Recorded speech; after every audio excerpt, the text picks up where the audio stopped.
നമസ്കാരം. വന്ധ്യതയുമായി ബന്ധപ്പെട്ട് ഇന്ന് നമ്മുടെ സമൂഹത്തിൽ ഒരുപാട് മിഥ്യാധാരണകളുണ്ട്. ഇതുമായി ബന്ധപ്പെട്ട കുറച്ച് സംശയങ്ങൾ നമുക്ക് ഡോക്ടറോട് ചോദിക്കാം.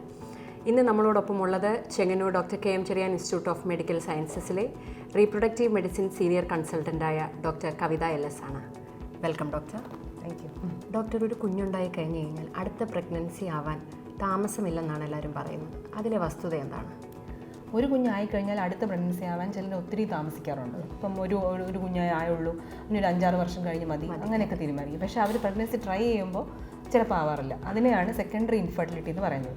ഇപ്പോൾ ഒരു പ്രഗ്നൻസി ആയി കഴിഞ്ഞിട്ടോ അല്ലെങ്കിൽ 1-2 അബോർഷൻ കഴിഞ്ഞിട്ടും പിന്നെ കൺസീവ് ആവാൻ താമസം വരും. അതിനെയാണ് സെക്കൻഡറി ഇൻഫെർട്ടിലിറ്റി എന്ന് പറയുന്നത്. ഇപ്പോൾ ഒരു കുഞ്ഞായി കഴിഞ്ഞ് അടുത്ത പ്രഗ്നൻസിക്ക് താമസം വരുമ്പോൾ നമ്മൾ അറിയേണ്ടത് ആ അമ്മയുടെ ഏജ്, അവരുടെ ബേസിക് ആയിട്ടുള്ള ഓവറിൻ റിസർവ് എത്രയാണ്. അപ്പോൾ ഇതനുസരിച്ചായിരിക്കും അവർക്ക് നെക്സ്റ്റ് പ്രഗ്നൻസി ആവാനുള്ള ബുദ്ധിമുട്ട് വരികയോ ഈസി ആയിരിക്കുകയോ ചെയ്യുന്നത്. അപ്പോൾ ഇത്രയും ഗ്യാപ്പ് വരുമ്പോൾ അമ്മയ്ക്ക് തന്നെ പല പല ശാരീരികമായിട്ടുള്ള ചേഞ്ചസ് വരാം. ഫൈബ്രോയിഡ്സ് ഉണ്ടാവാം, എൻഡോമെട്രോസിസ് വരാം, ചിലപ്പോൾ ട്യൂബൽ ബ്ലോക്ക് വരെ വരാം, എഗ്ഗിൻ്റെ ക്വാളിറ്റി മോശമാവാം, സ്പേം ക്വാളിറ്റി മോശമാവാം. അപ്പോൾ ഇതെല്ലാം മനസ്സിലാക്കിയിട്ട് വേണം നമ്മൾ ഈ രണ്ടാമത്തെ കുഞ്ഞിനെ പറ്റി പ്ലാൻ ചെയ്യേണ്ടത്. അപ്പോൾ ഐഡിയലി നമുക്ക് ചെയ്യാൻ പറ്റുന്നത്, നമ്മൾ കല്യാണം കഴിഞ്ഞാൽ എത്ര കുഞ്ഞുങ്ങൾ വേണം, അത് എപ്പോഴായിരിക്കണം. അപ്പോൾ അത് ഒന്ന് നിങ്ങളുടെ ഗൈനക്കോളജിസ്റ്റായിട്ട് സംസാരിച്ചാൽ നിങ്ങളുടെ ബേസിക് ആയിട്ടുള്ളൊരു ഓവറിൻ റിസർവിനെ പറ്റി നിങ്ങൾക്ക് ഒരു ഐഡിയ ഉണ്ടായിരിക്കും. അപ്പോൾ കുഞ്ഞുങ്ങൾ എപ്പോൾ വേണം, എപ്പോൾ പ്ലാൻ ചെയ്യണം എന്നുള്ളൊരു ഐഡിയ ഉണ്ടെങ്കിൽ ഈ ഒരു ബുദ്ധിമുട്ട് വരത്തില്ല. മേഡം, ഈ പ്രശ്നം നമുക്ക് എങ്ങനെ പരിഹരിക്കാം? അപ്പോൾ കല്യാണം കഴിയുമ്പോൾ തന്നെ നിങ്ങളും നിങ്ങളുടെ പാർട്ട്ണറുമായിട്ട് നിങ്ങളുടെ ഫാമിലി സൈസ് അതിനെപ്പറ്റി ഒരു ഐഡിയ ഉണ്ടായിരിക്കണം. എപ്പോഴൊക്കെ കുഞ്ഞുങ്ങൾ ഉണ്ടാവാം.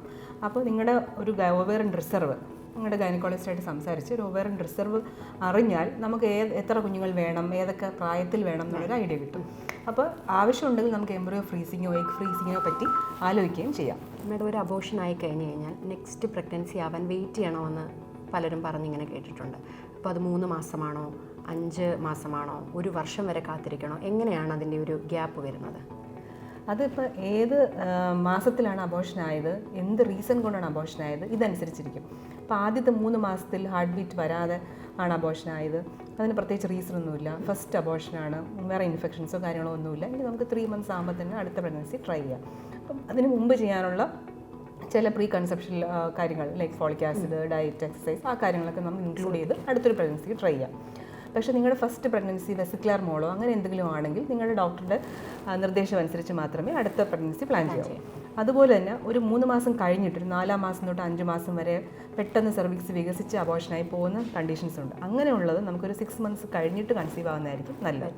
അപ്പോൾ ഇതുപോലെ നമുക്ക് എന്തുകൊണ്ടാണ് ഇപ്പോൾ ഒരു പ്രഗ്നൻസി അബോർഷൻ ആയിപ്പോയി, അപ്പോൾ അത് എത്ര മാസത്തിലാണ്, ഹാർട്ട് ബീറ്റ് വന്നിട്ടാണോ പോയത്, വരാതെയാണോ അബോർഷനായത്, എത്ര മാസത്തിലാണ് ശരിക്കും കുഞ്ഞിനെ നമുക്ക് നഷ്ടപ്പെട്ടത്, ഈ ഒരു ഡീറ്റെയിൽസ് നമുക്ക് അറിയാമെങ്കിൽ നമുക്ക് ഡോക്ടർമാർക്ക് നിങ്ങളെ സഹായിക്കാൻ എളുപ്പമാണ്. എന്ന് വെച്ചാൽ അത് അടുത്തൊരു പ്രഗ്നൻസിയിൽ നമുക്ക് പല കാര്യങ്ങളും ശ്രദ്ധിക്കാനും അവോയ്ഡ് ചെയ്യാനും പറ്റും. അപ്പോൾ അബോർഷൻ്റെ ഡീറ്റെയിൽസ് എപ്പോഴും നമ്മൾ കംപ്ലീറ്റ് ആയിട്ട് എന്തുകൊണ്ട് അബോർഷനായി അല്ലെങ്കിൽ എന്തെങ്കിലും റീസൺ ഉണ്ടോ, അപ്പോൾ ഈ കാര്യങ്ങൾ നമ്മുടെ ഡോക്ടറുമായിട്ട് നിങ്ങൾ ഡിസ്കസ് ചെയ്ത് നെക്സ്റ്റ് ഒരു പ്രഗ്നൻസിക്ക് നമുക്ക് ഡോക്ടർക്കും നിങ്ങൾക്കും അത് വളരെ യൂസ്ഫുൾ ആയിരിക്കും. പിന്നെ ഒരു കാര്യം ശ്രദ്ധിക്കാനുള്ളത്, ഒരിക്കലും അവരവരെ തന്നെ ബ്ലെയിം ചെയ്യരുത്. എന്നുവെച്ചാൽ ഒരു അബോർഷൻ ആയിക്കഴിഞ്ഞാൽ എൻ്റെ കുഴപ്പം കൊണ്ടാണ്, ഞാൻ ഈ ഫുഡ് കഴിച്ചതുകൊണ്ടാണ്, അല്ലെങ്കിൽ ഞാൻ ഇങ്ങനെ ട്രാവൽ ചെയ്തുകൊണ്ടാണ്, ഉറക്കം ശരിയാവുന്നിട്ടാണ്, സ്ട്രെസ് കൊണ്ടാണ്, ഇങ്ങനെ നമ്മൾ സ്വയം ബ്ലെയിം ചെയ്യാതെ എന്തുകൊണ്ടാണ് അബോർഷൻ ആയത് അതിനെപ്പറ്റി ഒരു ഐഡിയ ഉണ്ടായാൽ നിങ്ങൾക്കും അത് ഭാവിയിൽ യൂസ്ഫുൾ ആയിരിക്കും. അപ്പോൾ എപ്പോഴും ഒരിക്കലും നമ്മൾ സ്വയം ബ്ലെയിം ചെയ്യരുത്. ഒരു അബോർഷൻ ആയിക്കഴിഞ്ഞാൽ അത് ഇന്ന കാര്യം കൊണ്ടായിരിക്കും, അല്ലാതെ എൻ്റെ ഒരു കുഴപ്പം കൊണ്ടാണെന്ന് ഒരിക്കലും നമ്മൾ വിചാരിക്കരുത്. ഡോക്ടർ, എപ്പോഴും ഫെർട്ടിലിറ്റി റിലേറ്റഡ് ആയിട്ടുള്ള ട്രീറ്റ്മെൻറ്റ് വരുമ്പോൾ എപ്പോഴും എല്ലാവരും സ്ത്രീകളിലാണ് കോൺസെൻട്രേറ്റ് ചെയ്യുന്നത്. പുരുഷന്മാർക്ക് ചികിത്സ ആവശ്യമില്ല എന്നാണ് പലരും കരുതിയിരിക്കുന്നത്. അതങ്ങനെയാണോ മേഡം? ഫെർട്ടിലിറ്റി ട്രീറ്റ്മെൻറ്റ് വരുമ്പോൾ മിക്കവരും ഒരു സെമനാലിസിസ് റിപ്പോർട്ട്, ഒരു നോർമൽ സെമനാലിസിസ് റിപ്പോർട്ട് കാണിച്ചാൽ എനിക്ക് കുഴപ്പമില്ല, വൈഫിനെയാണ് നോക്കേണ്ടത്, അപ്പോൾ ഇങ്ങനെ പറയും. ശരിക്കും ഒരു സെമനാലിസിസ് റിപ്പോർട്ടിൽ നമ്മൾ semen concentration, count, motility, morphology, ഈ 4 കാര്യങ്ങളാണ് എഴുതിയിരിക്കുന്നത്. അതിൽ മോട്ടിലിറ്റിക്കാണ് കൂടുതൽ ഇമ്പോർട്ടൻസും കൗണ്ടും ആണ് കൂടുതലായിട്ട് നമ്മൾ ശ്രദ്ധിക്കുന്നത്. പക്ഷേ ക്വാളിറ്റി ഓഫ് സ്പേം ആണ് ഏറ്റവും ഇമ്പോർട്ടൻറ്റ്. അപ്പോൾ നോർമൽ കൗണ്ട് ഉള്ളവർക്ക് പോലും ക്വാളിറ്റി ഓഫ് സ്പേം മോശമാകാം. അതുകൊണ്ട് പുരുഷന്മാരുടെ ആരോഗ്യവും ലൈഫ് സ്റ്റൈലും, അവരുടെ അസുഖങ്ങൾ, ഡയബറ്റിസ്, ലൈഫ് സ്റ്റൈൽ ഡിസീസസ്, അവരുടെ ജീവിത രീതി, ഇതെല്ലാം ഒരു ഫെർട്ടിലിറ്റി ട്രീറ്റ്മെൻറ്റ് പോകുമ്പോൾ സ്ത്രീകൾക്കുള്ളതുപോലെ തന്നെ പുരുഷന്മാർക്കും ഇമ്പോർട്ടൻ്റ് ആണ്. അപ്പോൾ ഒരു സെമൻ അനാലിസിസ് നോർമൽ ആണെന്ന് വിചാരിച്ച് അവരുടെ സ്പേം നല്ല ക്വാളിറ്റിയുള്ള സ്പേം ആവണമെന്നില്ല.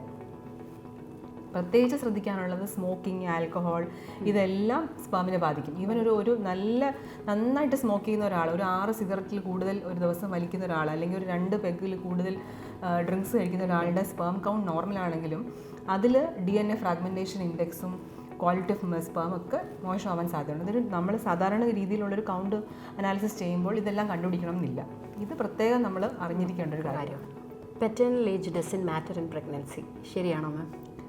ഇങ്ങനെയാണ് ഇപ്പോൾ സ്ത്രീകളുടെ ഏജാണ് എപ്പോഴും നമ്മൾ ശ്രദ്ധിക്കുന്നത്. അപ്പം അത് ചിലപ്പം ഒരു മെയിൽ പാർട്ട്ണർ ഏജ് ഒരു 35 അബവ് അല്ലെങ്കിൽ 40 ആയിരിക്കും. പെൺകുട്ടിയുടെ ഏജ് 25 കാണുള്ളൂ. അപ്പോൾ ഇത് ശരിക്കും പറഞ്ഞാൽ നമ്മൾ സ്ത്രീകളെ മാത്രം കോൺസെൻട്രേറ്റ് ചെയ്യുമ്പോൾ വിട്ടുപോകുന്ന അല്ലെങ്കിൽ ശ്രദ്ധിക്കാത്ത ഒരു ഫാക്ടറാണ്. അപ്പോൾ ഇതിൽ ഏജ് കൂടുന്നതനുസരിച്ച് ഒരു 35 ഇയേഴ്സ് എബവ് ആകുമ്പോൾ സ്പേമിൽ തന്നെയും ചേഞ്ചസ് കാണുന്നുണ്ട്. ലൈക്ക് DNA ഫ്രാഗ്മെൻറ്റേഷൻ, സ്പേമിൻ്റെ ക്വാളിറ്റി, മോർഫോളജിയിൽ വ്യത്യാസം, മോട്ടിലിറ്റിയിൽ വ്യത്യാസം, കൗണ്ട് ഏജ് കൂടുന്നതനുസരിച്ച് കുറയും. അതുപോലെ തന്നെ ക്വാളിറ്റി ഓഫ് സ്പേമിലും വ്യത്യാസം വരും. അതുകൊണ്ട് എപ്പോഴും നമ്മൾ ഒരു ഫെർട്ടിലിറ്റി ട്രീറ്റ്മെൻറ്റ് വരുന്ന പുരുഷനും ആൻറ്റി ഓക്സിഡൻസും ലൈഫ് സ്റ്റൈൽ ഓൾട്ടറേഷനും ഡയബറ്റീസ് ഉണ്ടെങ്കിൽ കൺട്രോളും ലൈഫ് സ്റ്റൈൽ ഡിസീസസ് എല്ലാം നമ്മൾ ഇവാലുവേറ്റ് ചെയ്ത് അത് ട്രീറ്റ്മെൻറ്റ് എടുക്കേണ്ടതായിട്ടുള്ള ആവശ്യമുണ്ട്. അപ്പം സ്പേം ഡസ് മാറ്റർ. ഡോക്ടർ, അതുപോലെ ഒരു ട്യൂബ് ഇല്ലാത്തൊരു സ്ത്രീക്ക് പ്രഗ്നൻ്റ് ആകാൻ ബുദ്ധിമുട്ടുണ്ട് എന്ന് കേൾക്കുന്നു, ശരിയാണോ? ഒരു ട്യൂബ് ഇല്ലാത്ത സ്ത്രീക്ക് പ്രഗ്നൻസി ആവാൻ നെക്സ്റ്റ് ഒരു പ്രഗ്നൻസി ആവാൻ ബുദ്ധിമുട്ടുണ്ടാവണം എന്നൊന്നുമില്ല. ട്യൂബ് പോകാനുള്ള കാരണം എക്ടോപിക് ആവാം, അല്ലെങ്കിൽ എന്തെങ്കിലും സർജറി വഴിയായിരിക്കാം, ഇൻഫെക്ഷൻസ് കാരണം ആ സൈഡിൽ ട്യൂബ് ബ്ലോക്ക് വരാം. അപ്പോൾ ഇതെല്ലാം കൊണ്ട് നമുക്ക് ഒരു ട്യൂബൽ ബ്ലോക്ക് വരാം. അപ്പോൾ ഇങ്ങനെയുള്ള കാരണങ്ങൾ കൊണ്ട് അടുത്തൊരു പ്രഗ്നൻസി ആവാൻ ബുദ്ധിമുട്ട് വരണം എന്നില്ല. പക്ഷേ മറ്റേ ട്യൂബ് നല്ലതാണോ ഇല്ലേ എന്നുള്ളത് നമ്മൾ ഇവാലുവേറ്റ് ചെയ്യണം. അപ്പോൾ ആ ട്യൂബിന് ബ്ലോക്ക് ഉണ്ടോ, ആ ട്യൂബിന് വീർപ്പോ എന്തെങ്കിലും നീർക്കെട്ടോ അങ്ങനെ എന്തെങ്കിലും ഉണ്ടോ എന്നിങ്ങനെയുള്ള കാര്യങ്ങൾ നമ്മൾ ശ്രദ്ധിക്കണം. അപ്പോൾ ഓവുലേറ്റ് ചെയ്യുമ്പോൾ തന്നെ എല്ലാ പ്രാവശ്യവും ഒരേ സൈഡിൽ നിന്നല്ല ഓവുലേറ്റ് ചെയ്യുന്നത്.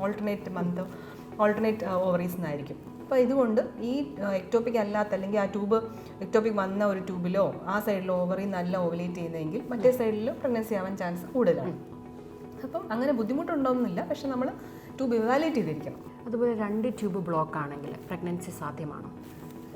ഡെഫിനറ്റ്ലി സാധ്യമാണ്. അതിനാണ് IVF ഒക്കെ ഉള്ളത്. IVF മിക്സ് ചെയ്യും വഴി നമുക്ക് പ്രഗ്നൻസി സാധ്യമാണ്. അപ്പം നമുക്ക് IVF വഴി നമുക്ക് പ്രഗ്നൻസി കിട്ടാൻ ട്യൂബിൻ്റെ ആവശ്യമില്ല. ഓവറി മതി ഓവുലേറ്റ് ചെയ്യാൻ, യൂട്രസ് മതി ഗർഭിണിയാവാൻ.